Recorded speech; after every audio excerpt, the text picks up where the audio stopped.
It is a humid and rainy Saturday, September 10th in Vegas. And yes, you heard me correctly. It is humid and it is rainy here. And we're gonna go play some poker at the Bellagio. And that's about it. No fancy opening. No frills. No thrills. Just poker at the Bellagio.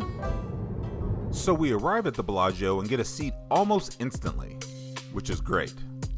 But we get the 5 seat, which is not so great. In fact, for vloggers using this camera angle, it's the nut low. Yeah, you can see the board clearly sometimes, but that's about it. I do end up discovering a great camera angle later in this vlog which might work well on the 5 seat, but at this point in the session, this magically wide angle shot hasn't yet been discovered. So we deal with this ridiculousness for a little bit. The unfortunate part about this part of the session, at least visually, is that I was actually running really hot here, taking down pots uncontested, flopping trips that turn into full houses, flopping top set with aces, making this look like an easy game. I don't really believe in this nonsense, but maybe it was just the seat that was hot. Either way, at the first chance I got, I changed seats. After the seat change, the poker gods punished me and didn't give me any playable hands for a while, so we took to improvising with non-playable hands to keep our heads above water. Like here, opening the button to $60 over a player who was basically peer pressured into straddling under the gun for 20. What am I supposed to do? Not attack him? Okay, back to a more normalized camera angle now, and we catch a hand that involves some line work that doesn't normally make the vlog. This hand begins with a cutoff open to $30, which I defend in the big blind. Everything is pretty normal at this point. We both see a flop of 3, 4, 6 all diamonds, and out of position I take the lead in the hand by betting right into the pre-flop opener.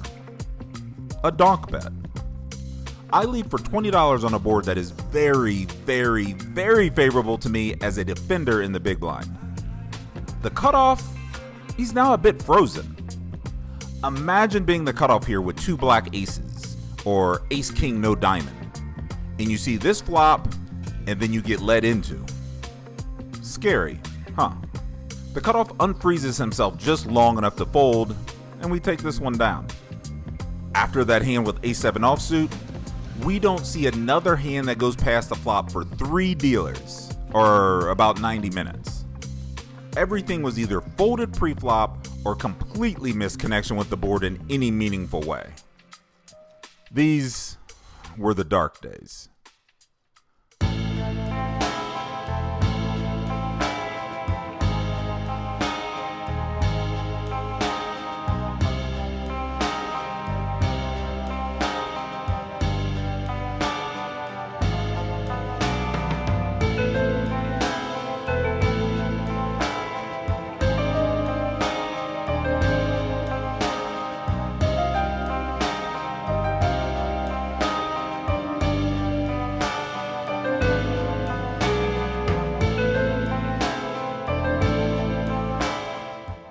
But then, like a phoenix rising from the ashes, something magical happened.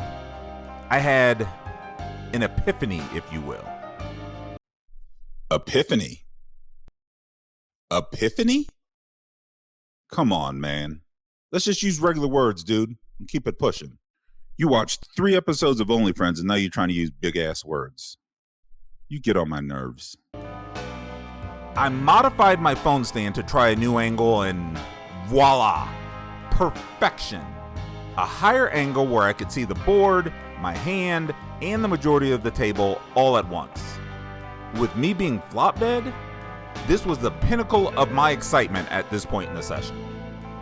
That being said, the card deadness or flop drought continued.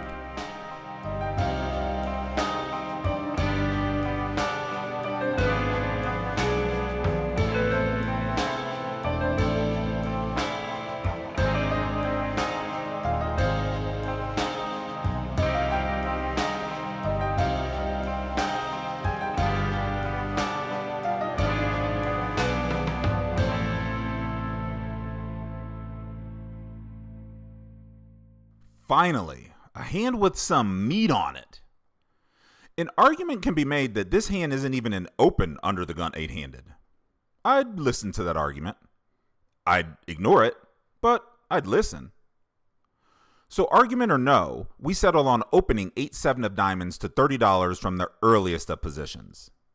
The low jack, hijack, and cutoff call, and when action reaches the small blind, he decides to put in a raise to $200. $200 is probably pretty close to a standard raise size here, but I tend to have a hand that doesn't really like to fold to 3 bets once it opens. So I find the call. The low jack, hijack, and cutoff get out of the way, and we're now heads up. Ace of clubs, 6 of diamonds, 5 of clubs. After a short tank, the small blind continues for $150. That's a pretty good catch-all type size for him and works well to shed a lot of my pocket pairs that might have called pre. Unfortunately for the small blind, I've actually flopped pretty well here, and I can still obviously have a lot of Broadway aces in my range that will continue as well. So I call the $150. The small blind checks when the turn 7 of hearts appears, and it's great that I now have a pair and don't necessarily need to begin the bluffing sequence, but we aren't out of the woods yet. He still possibly has a ton of hands that can beat a single 7. The river jack of diamonds isn't my favorite at all. If he bets again here, I'll be in a tricky spot. But luckily for me, he checks, and I take the little bit of equity that I have to showdown. He tables king, queen of spades, and my little bit of something beats his lot of bit of nothing, and we pull this one in.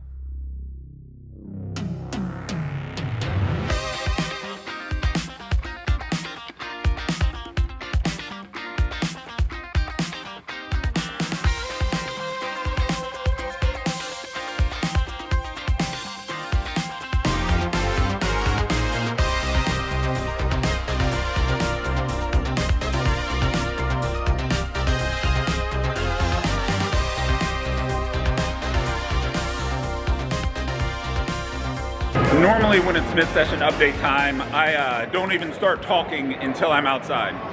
Today, I ain't got that much to talk about. I'm really just going outside to get some air. I guess I will give you guys a cursory update on the game, but I'm kind of card dead. Ain't much happening.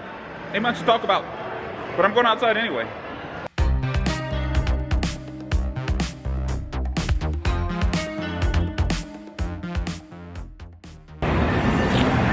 So we are here. We are at the mid-session update spot, and I don't really have any mid-session update content. I have nothing to say.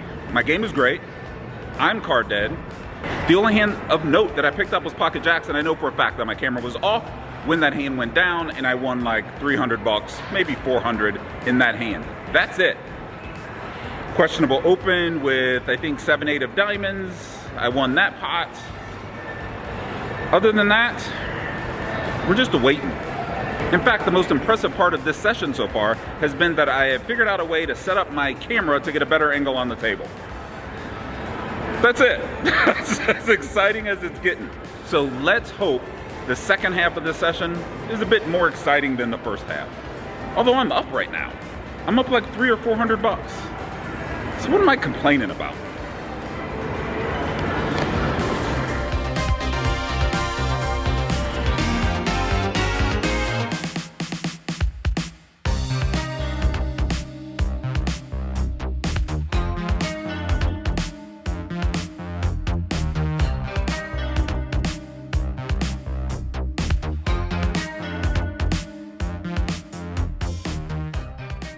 The table as a whole was pretty tight. The exception was the player in the 4 seat. He was happy to put money in pots. In fact, he was so happy putting money in pots that as this hand is beginning, he's buying more chips as his last foray into a pot ended with his bluff not working and the player in the 7 seat taking most of his chips. I put the straddle on, so we are back to 5, 10, 20 for this hand. First to act opens to $50, and our aforementioned 4 seat makes the call, although he doesn't yet have chips. Action folds back to me, and I have a hand that's pretty much just calling all the time in A7 of hearts. We head to the flop 3 ways. 9 of spades, deuce of diamonds, ace of diamonds. Even though I flopped a pair, I start with the check, especially out of position versus under the gun 1 and the blaster type in the 4 seat. This board could be hitting the under the gun 1 player right in the face, so there's no need for me to start piling money in. However, the under the gun 1 player checks as well. The low jack? Well, he now has new chips in hand and he wants to put them to use. He bets $100 into this $165 pot. I obviously call with my top pair, and the under the gun 1 player just gets out of the way. The turn 8 of clubs falls, and there's really no reason for me to bet here, especially into a player that has shown a tendency to just blast off.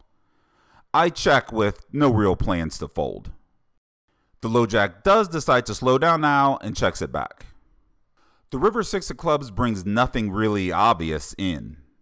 I could bet here, but why? I'm not really getting called by anything I can beat, and this player has already shown that he likes to bet. So I want to let him. He does disappoint me though when he checks it back. I table my hand and he just mucks his.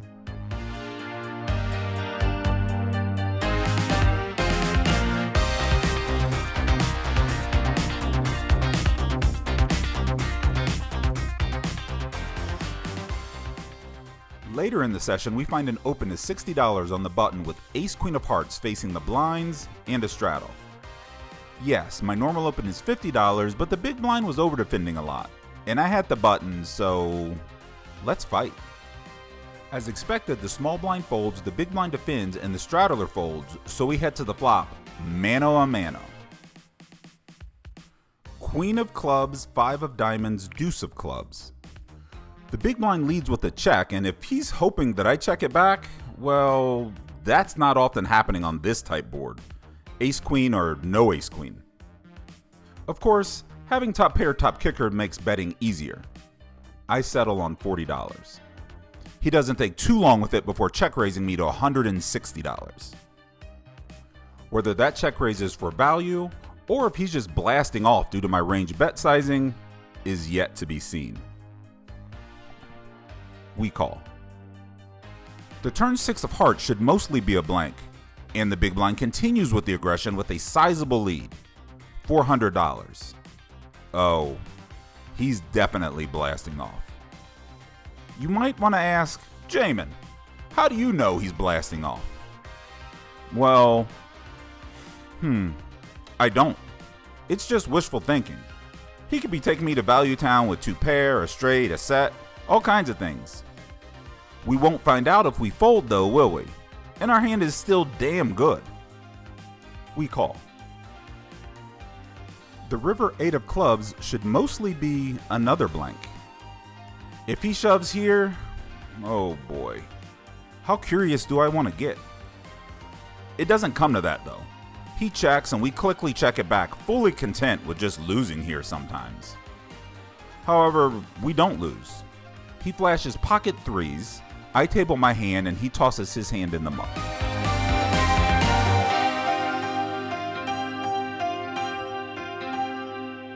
One of the things I'm learning as I'm spending a lot more time working on my game than I did in years past is that some hands are just opens, even though they look crazy and feel uncomfortable. We find one of those hands in Jack 6 of clubs when the action has been folded to me in the big blind and I only have the straddle left to contend with. So in essence, I'm the small blind and he becomes the big blind. I open to $60 and the straddler defends. We find a pretty favorable flop from an equity and range standpoint in King of clubs, 9 of clubs, 4 of spades, and I continue for $40. He calls again. Obviously, I'd like to see a club on the turn as that would make my life a bit easier, but we don't see that. We see the second best option, a jack. With a pair in hand, we now check. The straddler doesn't take this opportunity to get more money in the pot either. He checks it back. The river brings the 10 of hearts, which does put a one-liner to a straight on board. If he has it and decides to bet, he might just get paid off. I'd be just fine losing to his straight, but picking off all his other bluffs. However, I don't lose to anything when I check, he checks it back, and mucks when I table my hand.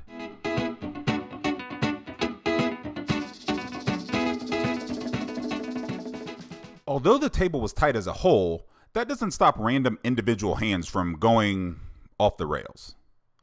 In this hand, the player in the 8 seat is the cutoff and is new to the table. He also appears to be good friends with our blaster player friend in the 4 seat, as they are yucking it up a bit back and forth before this hand begins. The new player opens the action to $40 from the cutoff, and I find a very 3-bettable hand on the button with King-Queen offsuit.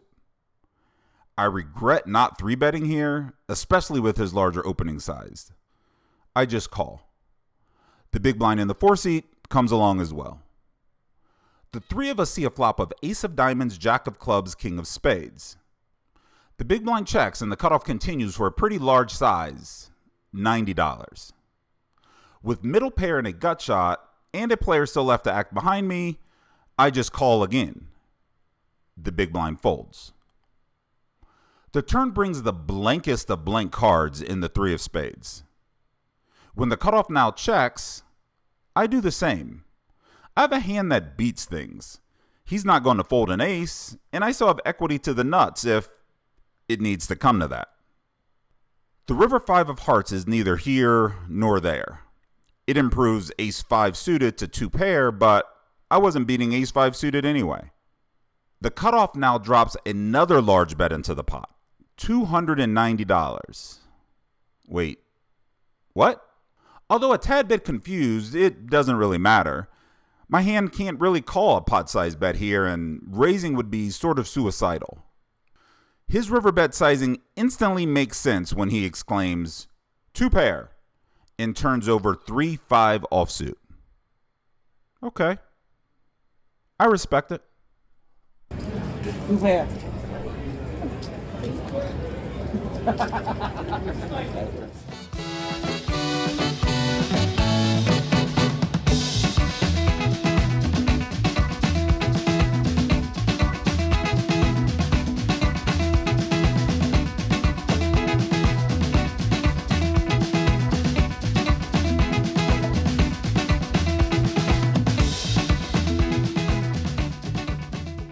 So we're going to wrap this thing up quickly. In the game for 15 as normal and out for 28.02, so up $1,300 in this Saturday night Bellagio 510 session.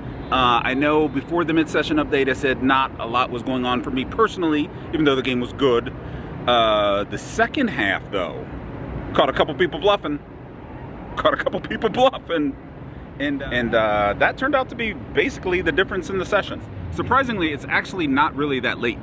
It's, I don't know, 12:30, which isn't that late for a Saturday night in Vegas, but I gotta go home. I'm gonna go home, gonna get some sleep, might edit some things, and we will probably be back here tomorrow, midday, early afternoon, to do this whole thing again. So, if you like the vlogs, comment, subscribe, and I'll probably respond. And that's it. I'll catch you later. We'll see you next time. Sayonara. All that good stuff. Bye. Y'all want to see all the outtakes, fun facts, and behind-the-scenes craziness? Well, here we go. For the record, we have done nothing all day but nap. But now it is 4 o'clock on a Saturday in September. And it's time to get to the Bellagio. We're gonna play some poker at the Bellagio. Hopefully we're gonna do well at the Bellagio, and I'm gonna...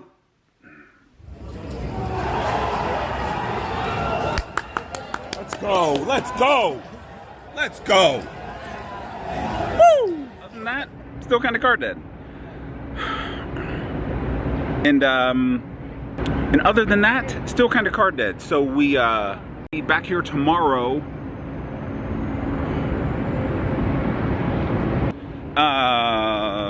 The nitty gritty. First, where's my car?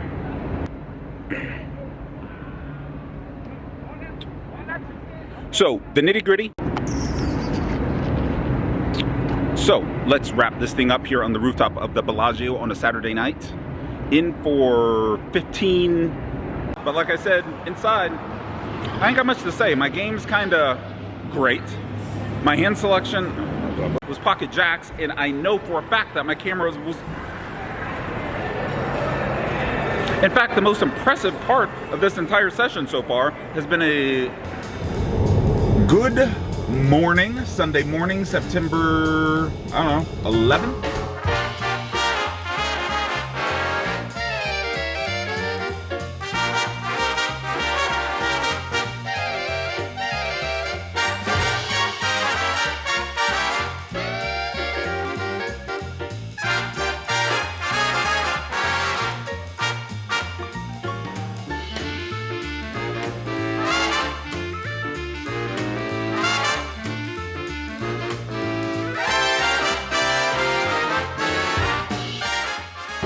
There are times when I'm doing these end of session wrap-ups